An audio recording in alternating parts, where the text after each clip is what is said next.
The Stoic Way to Toughen Your Mind and Spirit. Hook and Introduction. Let's be honest for a moment. We live in a time of extraordinary comfort: food at the tap of an app, warmth at the turn of a dial, endless entertainment on glowing screens. Life has never been easier, yet somehow, we've never felt weaker. The hum of anxiety that follows us through the day, that quiet panic when something small goes wrong, it's the price of our comfort. We've built walls against discomfort so thick that we've trapped ourselves inside them. We've engineered away every struggle, and in doing so, we've exiled the very force that made us strong. Our ancestors faced famine, storms, predators, and war.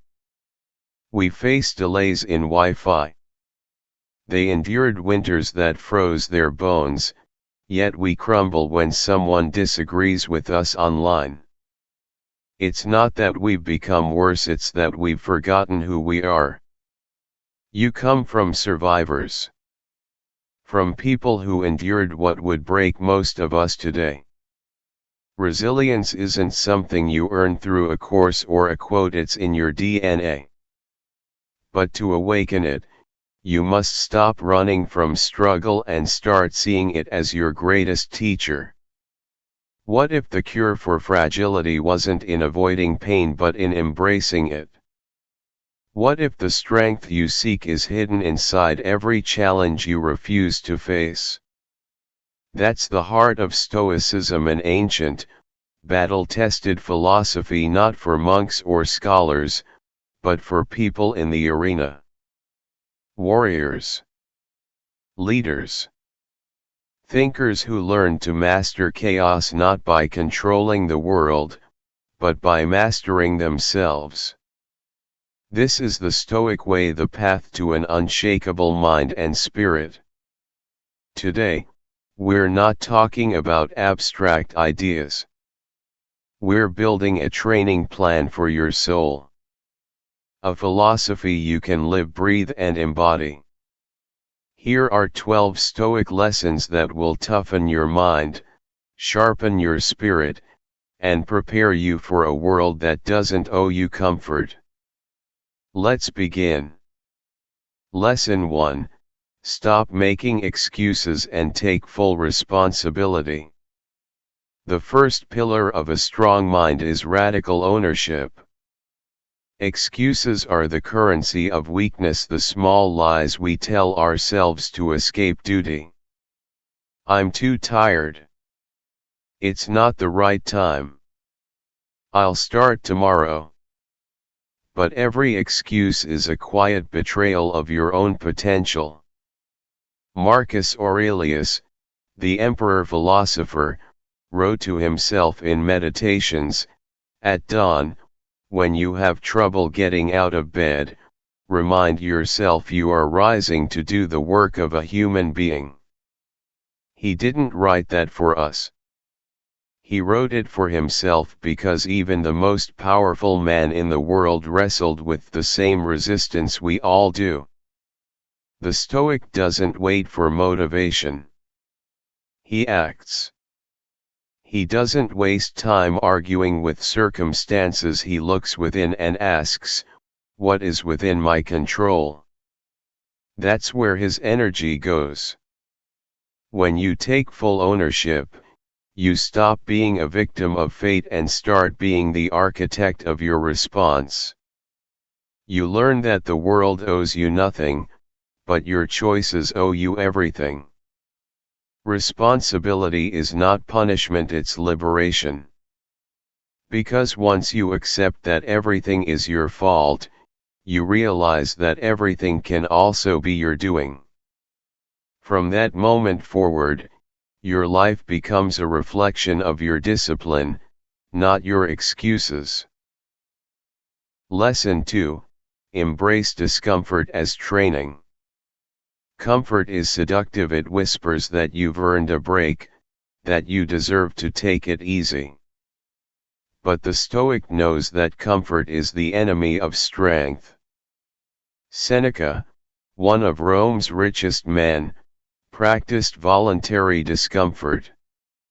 He would sleep on the ground, eat plain bread, and wear rough clothes not out of self-punishment, but preparation.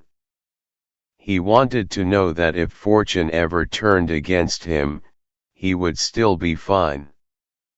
He was inoculating himself against fear. Every day, you can do the same. Take the cold shower. Do the workout you want to skip. Speak the truth that might cost you approval. These aren't acts of suffering, they're acts of training. Every time you choose discomfort, you cast a vote for the stronger version of yourself. The Stoic learns to see discomfort not as something to avoid, but as an ally that reveals his limits and then breaks them. Because the truth is, the world will test you whether you train or not. Better to prepare your spirit now than to collapse later when life throws its weight against you. Remember, comfort softens the body, but it also dulls the soul.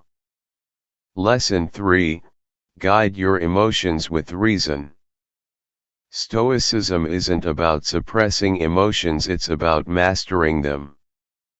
The Stoic doesn't deny his anger or sadness, he simply refuses to let them drive his actions. Emotions are like storms, they pass. You are not the storm. You are the sky. Marcus Aurelius wrote that the ideal mind is a citadel within, no matter what happens outside. When insulted, the Stoic pauses. When provoked, he breathes. Between stimulus and response, he inserts thought, and in that gap, he finds his freedom. Think of an argument when someone attacks you. Your instinct is to strike back. But the Stoic asks, is this the best use of my energy? Will my anger change the truth? Almost always, the answer is no. So he chooses composure over reaction, dignity over impulse. The power isn't in never feeling emotion, it's in not being ruled by it. In a world where everyone is quick to react, calm is your competitive edge. A Stoic doesn't aim to be emotionless, he aims to be emotionally unbreakable. He turns his mind into a fortress where logic guards the gates. Lesson 4: Discipline is the foundation of freedom. Modern society has convinced us that freedom means doing whatever we want, whenever we want. But the Stoics knew the truth: without discipline, there is no freedom, only chaos. A person enslaved by their impulses, by laziness, or desire, is not free.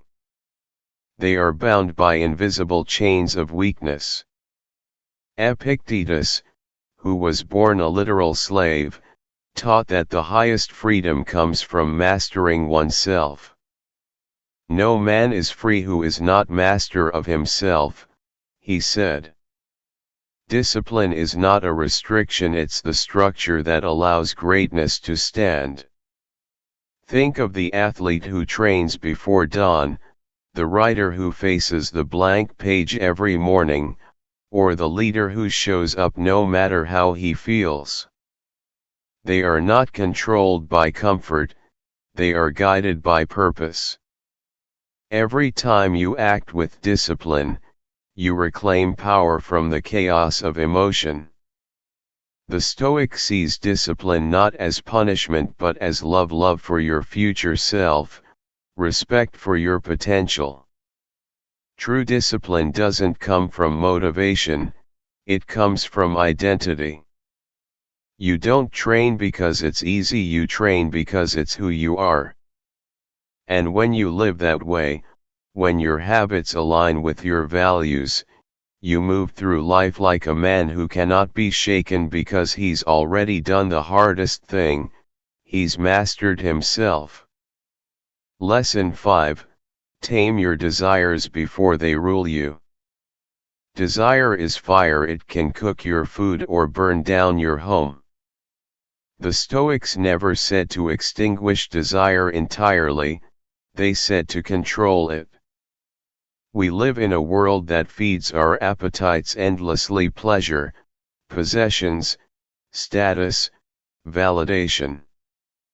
But each desire fulfilled only plants the seed for a dozen more. The more we chase, the emptier we feel. Seneca warned that no man is poor who can get by with little, no man is rich who is never satisfied. The Stoic understands that happiness isn't in adding more, it's in needing less. Look around, we scroll for dopamine, we buy for identity, we chase comfort thinking it's joy. But the Stoic looks inward. He learns to distinguish between what is necessary and what is noise. He eats to nourish, not to indulge. He spends to live, not to impress. And when fortune takes something from him, wealth, status, approval, he remains calm, because he never based his peace on what can be taken away. Imagine the strength of a man who wants nothing from the world except the chance to live with integrity. That's the Stoic ideal, to live with such inner abundance that even loss cannot impoverish you. Lesson 6, Focus only on what you can control. Every day, we waste enormous energy worrying about things we can't influence: other people's opinions, the weather, the market, the past, the future. But the Stoic separates what is within his control from what is not, and he refuses to surrender power to the latter. Epictetus said, "Some things are up to us, and some are not." That single sentence contains the key to mental freedom. When you stop trying to control the uncontrollable, you discover peace. Imagine you're stuck in traffic. You can rage at the cars ahead, curse the delay, or you can breathe, accept reality, and use the moment. Maybe you listen to something meaningful, maybe you reflect. The situation doesn't change, only your perspective does. That's Stoicism in action. The same applies to criticism, rejection, failure.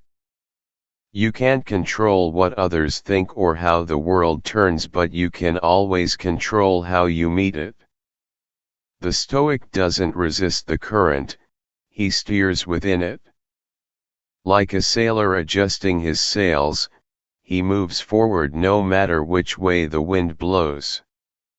Mastering this one principle turns life from a battlefield into a practice field. Every challenge becomes an opportunity to refine your control. Lesson 7, Turn adversity into fuel. Every person faces pain, setbacks, and loss, but the Stoics believed these weren't curses, they were material for greatness. Marcus Aurelius wrote, "The impediment to action advances action. What stands in the way becomes the way." To the untrained mind, hardship is a wall. To the Stoic, it's a mirror revealing what still needs strengthening. Pain becomes the forge that shapes your character, the fire that tempers your steel. The goal isn't to wish for an easy life, it's to wish for the strength to meet a hard one. Think about it, every great story you've ever admired is built on struggle. The soldier who refuses to surrender, the parent who carries their family through loss, the leader who stands alone in truth. They all use suffering as their teacher. When life breaks you down, you can collapse, or you can ask, what is this trying to teach me? The Stoic doesn't pray for lighter burdens but for broader shoulders. Each trial becomes training, each setback another weight on the bar of resilience.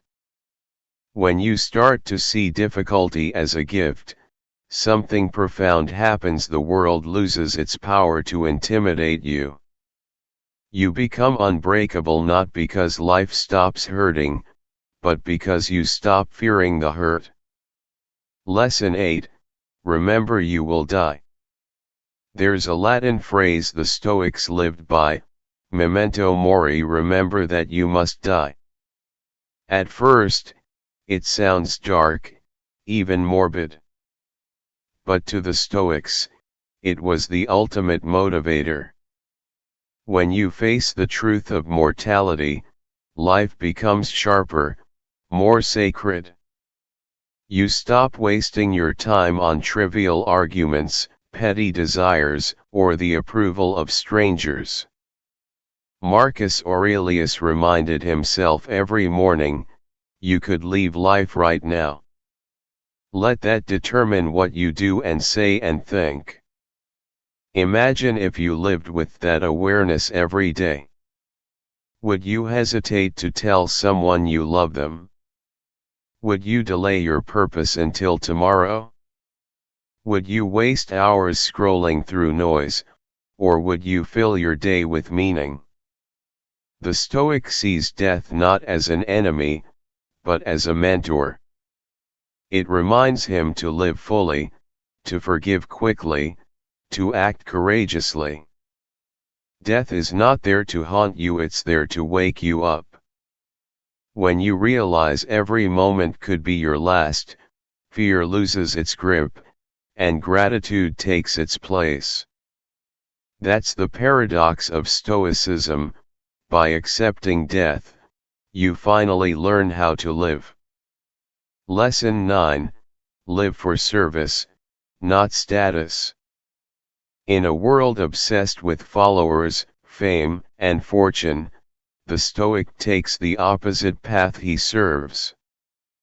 Because service builds something status never can, peace of mind. Seneca wrote that no life is happy without contribution. To live only for yourself is to live in a prison of vanity. Service grounds you, reminding you that you're part of something greater, the human community, the larger order of nature. When you make your life about helping, not proving, your actions gain weight, your days gain purpose. Think about Marcus Aurelius, emperor of the known world, yet humble enough to remind himself that he was just a man among men, born to serve, not rule for pleasure. The Stoic asks, what can I give, instead of what can I get? When you act from that mindset, ego fades and authenticity appears. Your work stops being about recognition and becomes about excellence. Your relationships stop being transactional and become transformational. The world may praise or ignore you, it doesn't matter. You know who you are. That quiet strength, that internal certainty, is the reward for a life of service. Lesson 10, seek control within, not without. The world will always be unpredictable. People will disappoint you. Plans will fall apart. Fortune will shift. The Stoics taught that the only true control lies within your thoughts, your choices, your reactions. Everything else is wind and weather. Epictetus compared life to sailing. You cannot command the sea, but you can adjust your sails. Most people spend their lives trying to manipulate external forces, but the Stoic learns to master his own steering. Peace begins the moment you stop demanding that the world conform to your expectations. Consider how much time is wasted in resistance, complaining about others, wishing for a different past, fearing a possible future. The Stoic doesn't waste energy fighting reality. He works with it, not against it. That's not passivity, it's power. It's choosing to pour your effort only where it matters. You can't control if it rains, but you can carry an umbrella. You can't control others' respect, but you can act respectably. You can't control tomorrow, but you can live today with excellence. This inner orientation turns chaos into clarity. It transforms life from a storm into a practice, a constant refinement of your mind, your spirit, your will. Lesson 11, lead by example, not by opinion. Words are easy. Principles are hard. The Stoics believed that philosophy means nothing unless it's lived. You can quote Marcus Aurelius all day, but if you lose your temper over traffic, you've learned nothing. Seneca said, "Don't talk about what a good man is, be one."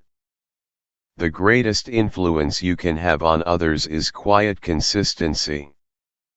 When people see a calm person in a world of panic, a patient man in a culture of outrage, they pay attention. You don't persuade with speeches, you persuade with composure. Imagine walking through life with that steady presence, not performing virtue, but embodying it. That's what makes Stoicism powerful, it's visible.